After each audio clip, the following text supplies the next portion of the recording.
Hello friends, मेरा नाम मिलन सिंह चंदेल है। मैं स्वागत करता हूं आप सभी का अपनी इस YouTube वीडियो पर। मैं new vision shoppers lifestyle private limited में डायरेक्ट सेलिंग बिजनेस करता हूं। आप लोगों को कुछ सजेस्ट करना चाहता हूं अपने एक्सपीरियंस के थ्रू एंड जो भी मैं पास्ट में इस डायरेक्ट सेलिंग इंडस्ट्री में आने के बाद जो भी मेरे पास में 4 से 5 ईयर का एक्सपीरियंस है और जो भी मैंने इस इंडस्ट्री में इस ऑर्गेनाइजेशन के थ्रू मैंने अपने कैरेक्टर में फील किया हुआ है या जो भी मैं अपनी लाइफ में चेंजेस ला पाया हूं, आज मैं उन कुछ बेसिक चीजों को आपके सामने डिस्क्राइब करना चाहूंगा। ब्रदर, मेरा ऐसा मानना है कि हम किसी भी ऑर्गेनाइजेशन में, किसी भी फील्ड में, किसी भी स्टार्टअप में हम कुछ भी करना चाहते हैं जीवन में, तो फर्स्ट ऑफ ऑल मैंने एक चीज कहीं पे सीखी हुई थी कि सक्सेस की पहली की होती है ट्रस्ट, बिलीव।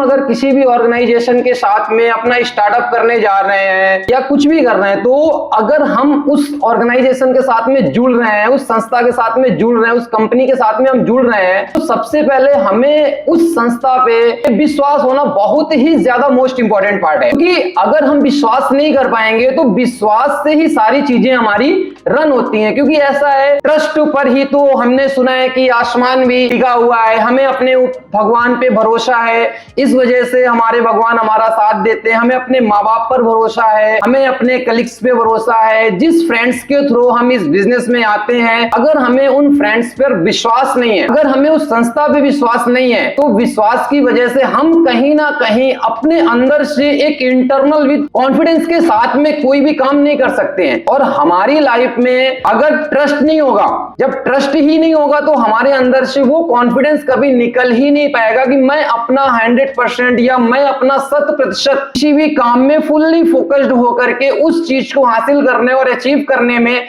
अपनी पूरी एकाग्रता लगा सकूं। मतलब मेरा ऐसा मानना है कि अगर हमें ट्रस्ट है तो हम उस चीज को बहुत ही मिनिमम टाइम में एक ब्लाइंड बिलीव के साथ में अचीव कर सकते हैं। मैंने ऐसा सुना है कि जानवर होता है जिसको हम लोग आज पालते हैं, पेट एनिमल्स में आता है डॉग जिसको हम लोग बोलते हैं, तो मैंने सुना है कि सिर्फ ओनली फेथफुल एनिमल डॉग को ही बोला जाता है। रीजन उसका क्या है कि हमारा जो डॉग होता है वो हम पे ट्रस्ट करता है, हम पर विश्वास करता है और ब्लाइंड बिलीव करता है, अंधविश्वास करता है। और हमने ये भी सुना है कि जब हम किसी चीज पे विश्वास करते हैं, भरोसा करते हैं ईमानदारी से, तो वो चीज कहीं ना कहीं जो चीज हम एक्सपेक्ट करते हैं अपने जीवन में, तो वो चीज हमें उस रिटर्न गिफ्ट के रूप में, एक्सपेक्टेशन के रूप में मुझे वापस जरूर रिपीट करके देती है। एंड नेक्स्ट चीज अगर मैं अपनी तरफ से सजेस्ट करना चाहूं, जो भी मेरा एक्सपीरियंस है, तो मैं आपको ये सजेस्ट करना चाहूंगा ब्रदर, आप किसी भी ऑर्गेनाइजेशन में चले जाओ, किसी संस्था में चले जाओ, कहीं फैमिली में चले जाओ, आपको किसी के साथ में रहना है, कुछ भी करना है, एनी हाउ कंडीशन, किसी भी सिचुएशंस में आपके लिए सबसे ज्यादा जो मोस्ट इंपॉर्टेंट पार्ट होता है हमारी लाइफ में रिलेशनशिप होता है। अगर हम किसी भी जगह पर हैं, हम अपने पेरेंट्स के साथ हैं, हम अपने भाई के साथ में हैं, हम अपनी वाइफ के साथ में हैं, या हम किसी भी फ्रेंडशिप रिलेशनशिप में कहीं भी हम किसी भी जगह हैं, तो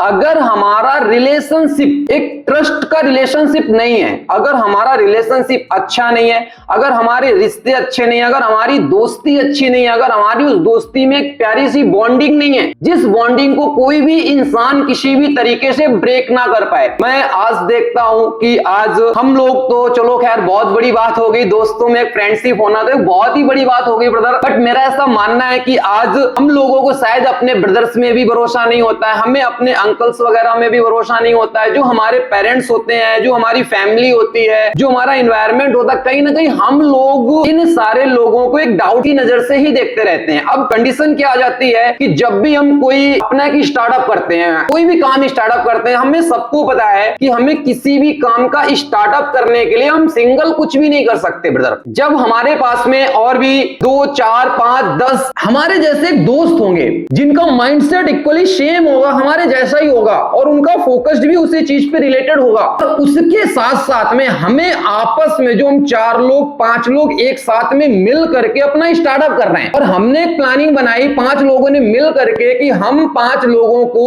आने वाले आफ्टर 5 ईयर इस जगह से इस जगह तक पहुंचना है, मेरे को टॉप लेवल पे पहुंचना है। तो अगर मेरे को टॉप लेवल पे पहुंचना है तो फर्स्ट ऑफ ऑल हमारे को एक दूसरे पे ट्रस्ट होना बहुत ही ज्यादा कंपलसरी है। ट्रस्ट के साथ साथ जो हमारा रिलेशनशिप चलता चलता है ये ब्रदर, ये रिलेशनशिप भी हमारा कहीं ना कहीं ट्रस्ट पर ही चलता है। आज हम इस बिजनेस में आते हैं, इस संस्था में आते हैं ब्रदर, मेरा ऐसा मानना है कि ये संस्था हमको इतना सब कुछ दे सकती है, इतना सब कुछ दे सकती है कि शायद हमने अपनी लाइफ में कभी उतनी कल्पनाएं भी नहीं करी होंगी जितनी एक्सपेक्टेशन के रूप में, रिटर्निंग गिफ्ट के रूप में ये संस्था हमको प्रोवाइड करा सकती है। कारण इसका क्या है? कारण ये है कि ब्रदर हम किसी भी प्लेटफॉर्म पे चले जाएं, कहीं भी प्लेटफॉर्म पे चले जाएं, कैसे भी रहें, किसी भी कंडीशन में रहें, हमको पता है कि हमको एजुकेशन के नाम पे, नॉलेज के नाम पे, कॉन्फिडेंस के नाम पे, हमारे मोरल के नाम पे, हमारी विल पावर के नाम पे, हमारी कैन पावर के नाम पे, हमारे अंदर की जो भी और परसेवरेंस वगैरह है, लगन है, हमारी इच्छा शक्ति है, इन सारी चीजों के रूप में हमको इनकरेज करने के लिए, हमको मोटिवेट करने के लिए कोई भी अदर ऑर्गेनाइजेशन हमें इतना इनकरेज नहीं करता है। बट इस धंधे में आने के बाद मैंने एक चीज फील करी कि मैं शून्य था, मेरी कोई वैल्यू नहीं थी, मेरी कोई इंपॉर्टेंस नहीं थी। मेरे परिवार, मेरे एनवायरमेंट, मेरी सोसाइटी, मेरे विलेजर्स, लोग मुझे हमेशा गलत बोलते थे कि यार ये बंदा ऐसा, ये बंदा कुछ भी नहीं कर पाएगा। बट ब्रदर मैं ऐसा जानता हूं कि इस डायरेक्ट सेलिंग बिजनेस के through new vision shoppers life style private limited संस्था की वजह से ही मैं आज कहीं ना कहीं लोगों के सामने बोलने के काबिल बना।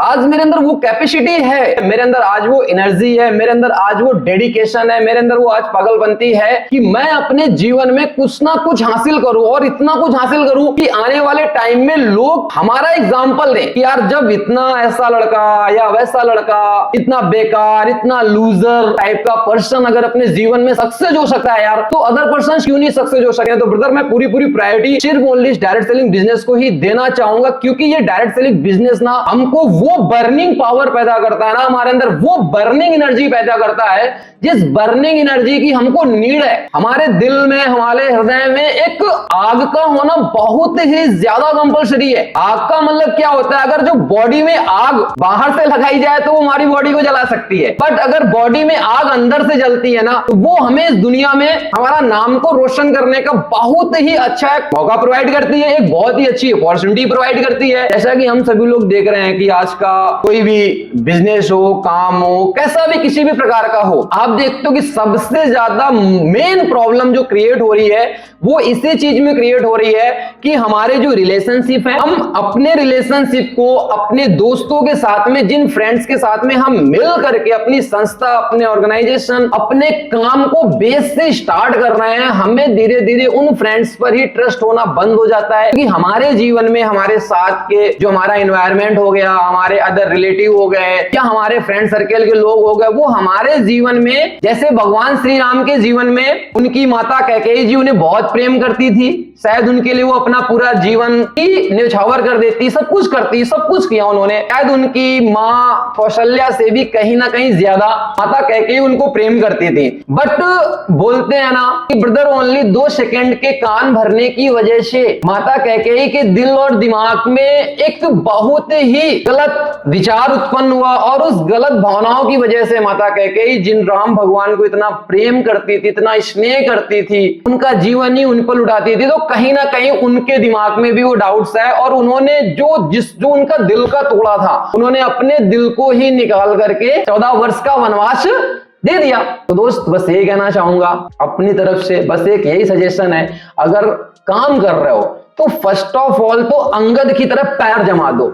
साला किसी में भी इतना दम नहीं होना चाहिए कि जो तुम्हारे पैर को हिला सके। अगर दृढ़ प्रतिज्ञ बनना है तो भीष्म पितामह की तरह दृढ़ प्रतिज्ञ बनना है। ऐसे भीष्म पितामह ने कसम खाई आजीवन ब्रह्मचर्य रहने का, और उनके ब्रह्मचर्य को कोई नहीं तोड़ पाया। ऐसे भगवान श्री कृष्ण को उन्होंने बोला कि आप कितने भी बड़े पावरफुल क्यों ना हो, आप कितने भी बड़े पावरफुल क्यों ना हो ब्रदर, अगर आपने कसम खाई है कि मैं शस्त्र नहीं उठाऊंगा, तो गारंटी देता हूं आपसे मैं शस्त्र उठवा लूंगा। It's my challenge. ये होता है सेल्फ बिलीव, कॉन्फिडेंस, अपने आप में भरोसा होना। लाइफ में कितनी प्रॉब्लम्स आ जाएं, कितनी दिक्कतें आ जाएं, कितनी समस्याएं आ जाएं, कैसी कैसी प्रॉब्लम्स क्यों ना आ जाए, बट अगर आपके अंदर विल पावर है, आपको अपने आप पे भरोसा है, तो दुनिया की कोई भी ताकत आपको रोक ही नहीं सकती है सक्सेस होने से। Right bro?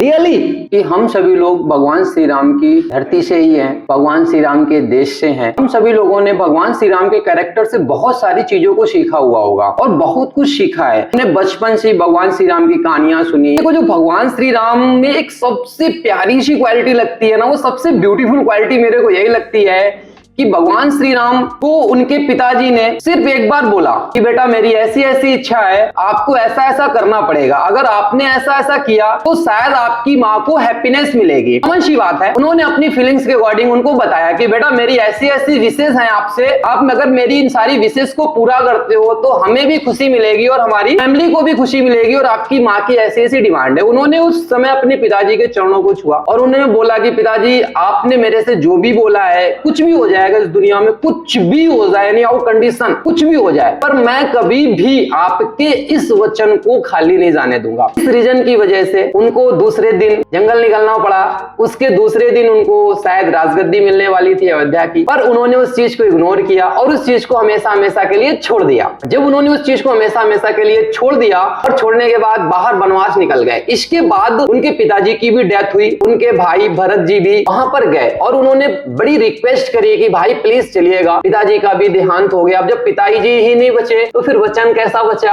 अब उस कंडीशन में भगवान श्री राम जी क्या कहते हैं कि पिताजी रहे या ना रहे, उनके वचन तो है ना, और उन्होंने उनके वचनों को पूरा किया और पूरा 14 साल का वनवास काटा और तब जाकर के कहीं ना कहीं राम जी के नाम के आगे भी लगा। दोस्त मैं यही कहना चाहता हूं कि आज हम हैं और आप है, ठीक है। हमारे पेरेंट्स हमसे कितनी ढेर सारी विशेष रखते हैं, कितनी उम्मीदें करते हैं। उनके दिल में कभी एक बार डीप जाकर के देखना यार कि हमारी माँ हमारे पापा हमसे कितनी उम्मीदें करते हैं। मेरा भाई मतलब बहुत उम्मीदें करते हैं। लोग शायद बोल नहीं पाते हैं या बोलते नहीं है, तो मेरा ऐसा मानना है कि हमारे पेरेंट्स हमारे माँ बाप हमसे बहुत ढेर सारी विशेष रखते हैं। दोस्त मैं तो आपको ये बोलना चाहूंगा कि यार कुछ भी हो, मैं मानता हूं कि चलो हमारे पेरेंट्स एक ऐसी जनरेशन के लोग थे जिनको अच्छी एजुकेशन नहीं मिल पाई, जिनके पास में एक अच्छे से चांसेस नहीं थे, कि वो एक अच्छी सी अपॉर्चुनिटी नहीं थी, अच्छा सा प्लेटफॉर्म नहीं था जहां से वो अपने करियर को बिल्ड कर पाते और आपको एक अच्छा सा फ्यूचर दे पाते। बट दोस्त मैं मानता हूं कि अगर आप इस चीज को समझ चुके हो, आप इतना जान रहे हो यार मेरे पेरेंट्स के पास में अपॉर्चुनिटीज नहीं थी, वो चाहकर भी कुछ नहीं कर पाए, बट किसी ना किसी रीजन बस उन्होंने हमें पढ़ाया लिखाया, इस काबिल बनाया। आई थिंक मेरा तो ऐसा भी मानना है मेरे पेरेंट्स की पूरी जिंदगी की जो कमाई है, उनकी जो सेविंग है, वो सिर्फ मैं ही हूं। आज लोग आते हैं तो वो अपने पेरेंट्स की फीलिंग्स, अपने पेरेंट्स की इमोशंस को साइड में रख देते हैं और जब उनके जीवन में संघर्ष आता है, उनके पापा ने उनसे कमिट लिया, उनकी मम्मी ने उनसे कमिट लिया कि बेटा तुझे सक्सेस होना है, अपने घर की गरीबी को दूर करना है, कुछ भी हो जाए, तुझे कितना भी एफर्ट करना पड़े पर तुझे करना है। उसने अपनी मम्मी से कमिटमेंट कर दिया। अब इसके बाद वो मार्केट में निकला,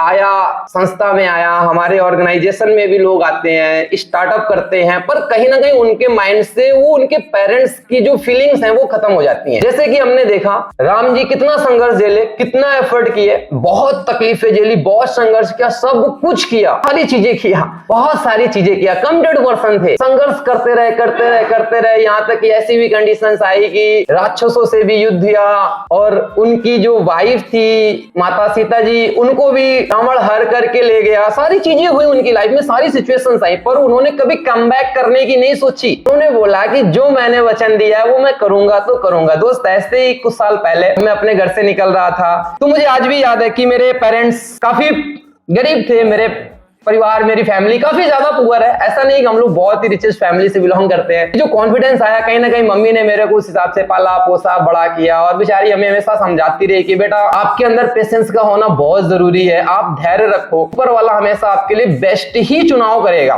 तो मैं अपनी मम्मी की बातों पर विश्वास करता था। अगर मुझे इस दुनिया में किसी से प्रेम है तो अपनी माँ से प्रेम है। शायद बहुत ही ज्यादा प्रेम करता हूँ मैं उनसे। क्यों करता हूँ मैं आज आपके सामने बोल रहा हूँ, इसलिए करता हूँ क्योंकि दोस्त मैंने हमेशा देखा है कि लोग सबके बारे में सोचते हैं लेकिन हमारे घर की जो माताएं लोग होती हैं उनके बारे में कोई नहीं सोचता है। मैंने अपनी मम्मी को देखा है, उनका पूरा जीवन हमें पालने पोषने बड़ा करने में निकल गया। आज उनके जीवन में कोई भी खुशी नहीं है, कोई भी हैप्पीनेस नहीं है। तो मेरे जीवन का बचपन से सिर्फ ओनली एक ये टारगेट था कि मैं अगर ये जीवन जीऊंगा तो सिर्फ ओनली अपनी माँ के लिए जीऊंगा और उनके लिए कुछ ना कुछ बेटर और उत्तम करने की कोशिश करूंगा जहां तक मेरे से पॉसिबल हो पाएगा। इन रीजंस की वजह से, माँ के आशीर्वाद से, मम्मी के आशीर्वाद से, ऊपर वाले के आशीर्वाद से, भगवान श्री राम के आशीर्वाद से मुझे 10 shoppers choice private limited company में चांस मिला और मैं आया। आने के बाद मैंने यहाँ पे डायरेक्ट सेलिंग बिजनेस को समझा और समझने के बाद मैंने इस डायरेक्ट सेलिंग बिजनेस का स्टार्टअप किया, जिसकी वजह से जब मैंने स्टार्टअप किया हुआ था तो मैंने खुद से कमिटमेंट किया हुआ था। जैसे मेरी मम्मी ने मेरे से कमिट किया था, बोला था कि बेटा बिना पैसे के कुछ नहीं हो सकता है, पैसा कंपलसरी है, पैसा चाहिए तो चाहिए ही चाहिए, बिना पैसे कुछ नहीं हो सकता। मैंने बचपन से फील किया। तो मैंने उस दिन कमिटमेंट किया था जब तक मैं सक्सेस नहीं हो जाऊंगा कितनी समस्या आ जाए मेरे जीवन में, कितनी बड़ी प्रॉब्लम क्यों ना आ जाए, मैं कभी हार नहीं मानूंगा। कुछ भी हो जाए, चंदेल मर सकता है, कट सकता है, सर कटा सकता है, लेकिन कभी हार नहीं मान सकता है। इस कैरेक्टर में, इस चरित्र में हर तरह के दाग मंजूर है मेरे भाई, हर तरह के दाग मंजूर है, पर इस कैरेक्टर में असफलता का दाग नहीं लगने दूंगा। मैदान छोड़ के भागूंगा नहीं कभी जीवन में, डटा रहूंगा, डटा रहूंगा, डटा रहूंगा, डटा रहूंगा, डटा रहूंगा लास्ट दम तक, यहां तक कि कुछ भी पॉसिबल हो सकता है, मेरा मानना है, और मैं लास्ट तक डटा रहूंगा। आने के बाद मैंने इस बिजनेस के बेस में गया, मैं इस बिजनेस के बेस में जब मैं गया तो मैंने देखा कि इस समय अगर मैं प्रेजेंट की बात करूं, जो हमारी 90s सेंचुरीज थी, 90s सेंचुरीज में हमने देखा कि टेक्नोलॉजी उस टाइम पे इतना इंप्रूव नहीं कर पा रही थी, टेक्निकल स्किल्स का जमाना था। लेकिन जैसे जैसे हम 21st सेंचुरी में आए तो हमने देखा यार कि आज की जो दुनिया है वो टेक्निकल स्किल्स के रिलेटेड खत्म हो चुकी है। आज जो भी चीजें फ्यूचर में आने वाली हैं वो लीडरशिप स्किल्स से ही रिलेटेड फ्यूचर आने वाला है। और मैंने देखा कि डायरेक्ट सेलिंग बिजनेस का बहुत बड़ा फ्यूचर है, एक बहुत बड़ी market direct selling business capture करने वाली। आज तक इंडिया में किसी भी धंधे ने इतना बड़ा धंधा नहीं किया हुआ जितना बड़ा धंधा डायरेक्ट सेलिंग बिजनेस करने वाला है। तो मैंने इसके बारे में डीप गया, डीप सर्च किया, मैंने पता किया, तो मुझे पता चला यार कि मैंने कौन से प्लेटफॉर्म पे कदम रखा है। और जब मैंने उस कदम को रखा तो मैंने कहा अब 1 साल नहीं, 2 साल नहीं, 3 साल नहीं, 4 साल नहीं, 5 साल नहीं, नथिंग। जब तक सांसें हैं, जब तक दिल में धड़कन है, तब तक डायरेक्ट सेलिंग बिजनेस करना है और मरते दम तक करना है। और शायद मेरे को हटा भी नहीं पाएगा। रीजन है, अंदर इच्छा है, मजा आता है, अपने काम से प्रेम है, स्नेह है, दिल लगी है, आनंद आता है। और जब तुम्हें किसी भी काम में आनंद आने लगेगा तुम कुछ भी कर सकते हो। आज आप में सबको पता है, हम किसी भी फील्ड में चले जाए, किसी भी फील्ड में चले जाए, हर एक फील्ड में इतनी टेक्नोलॉजी आ चुकी है, इतने ज्यादा आर्टिफिशियल इंटेलिजेंस के थ्रू चीजें बदल रही हैं, सब कुछ चेंजिंग होता चला जा रहा है। बट हम आज देख रहे हैं कि हर एक इंसान के माइंड में सिर्फ एक वही ओल्ड जो पैटर्न पड़ा हुआ है, ओल्ड थॉट्स पड़े हुए, ओल्ड विचार पड़े हुए, उन्हीं ओल्ड विचारों की वजह से वो सिर्फ ओनली सिर्फ ये तलाश करता है कि उसको कहीं ना कहीं 10,000, 15,000, 20,000, 22,000 का एक छोटा मोटा रोजगार मिल जाए, इससे उसके माइंड में कोई प्रेशर ना रहे और वो अपनी लाइफ को धीरे धीरे स्मूथली सर्वाइव करता रहे। स्मूथली सर्वाइव करने के लिए दोस्त हम सिर्फ ओनली 10, 5, 15,000 का ही जॉब कर सकते हैं या कोई भी अदर काम कर सकते हैं। कोई मैटर ही नहीं है कि हम जॉब ही करते हैं, पर हाँ किसी के अंडर में अगर हम काम कर रहे हैं तो आप उसको बोल सकते हैं जॉब। हमें कोशिश ये करना है कि हमें खुद से क्रिएटिव बनना है, खुद से स्टार्टअप करना है, खुद से ज्यादा उत्तम से उत्तम, बेटर से बेटर करने की कोशिश करना है। थैंक यू सो मच, मिलते हैं अगेन बहुत जल्दी अपनी नेक्स्ट वीडियो में। ये मेरी फर्स्ट वीडियो है जो आप लोगों के सामने आ रही है, बाकी और ही ज्यादा बेटर करने की कोशिश करते हैं और हमेशा आप लोगों के साथ में लाइफ टाइम मैं खड़ा रहूंगा और हमारी संस्था खड़ी रहेगी। हमारी company new vision shoppers life style आपके साथ हमेशा जीवन भर के लिए दिल से दिल मिला के, हाथ से हाथ मिला करके हमेशा लाइफ टाइम आपके साथ खड़ी हुई है। आपने खड़े रहना है, आप खड़े रहे तो हम खड़े रहेंगे, हम खड़े हैं तो आप खड़े हैं, क्योंकि मैंने बोला ना, बॉन्डिंग, रिलेशनशिप, फ्रेंडशिप, ट्रस्ट, विश्वास ही सब कुछ है। अगर विश्वास है तो सब काम है। Okay, thank you so much.